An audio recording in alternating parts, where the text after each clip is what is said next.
सम्माननीय सभामुख महोदय, म आज अलिकति फरक विषयवस्तु उठाइराखेको छु।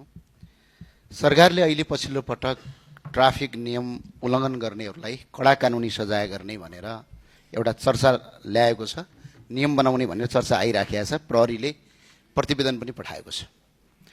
म एउटा सरकारलाई अहिले यो हामीले विरोध गरेको होइन, नियम पालना गर्नुपर्छ, कारबाही हुनुपर्छ, त्यसमा हामी सबै तयार छौँ र जनता तयार पनि हुनुपर्छ। नागरिकले आज ट्राफिक नियम उल्लङ्घन गर्दा 1 लाख रुपैयाँसम्म जरिवाना तिर्न सक्छन् भने त्यो तिर्नुपर्छ भन्छु म।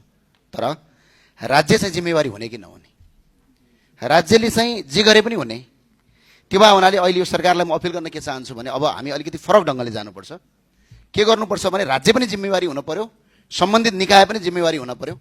नागरिकलाई तपाईँको जरिवाना तिर्याइन्छ भने राज्यले अपराध गर्यो भने जरिवाना तिर्ने कि नतिर्ने म एउटा प्रस्ताव पेश गर्न चाहन्छु।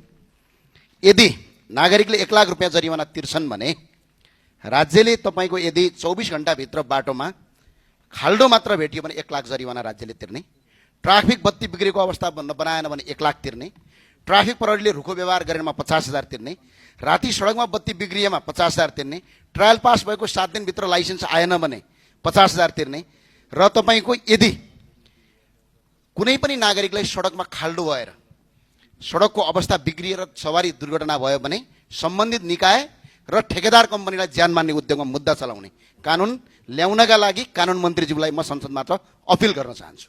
किनभने यो अब बनाउनै पर्छ हामीले, होइन भनेपछि तपाईँको राज्य र कानुन भनेको त सिर्फ जनताका लागि होइन नि त, जनतालाई दण्ड दिनका लागि कानुन ल्याउने होइन नि त।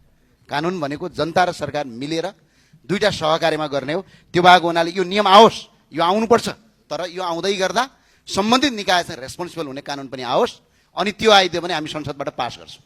होइन भने नागरिकलाई सजाय दिने काम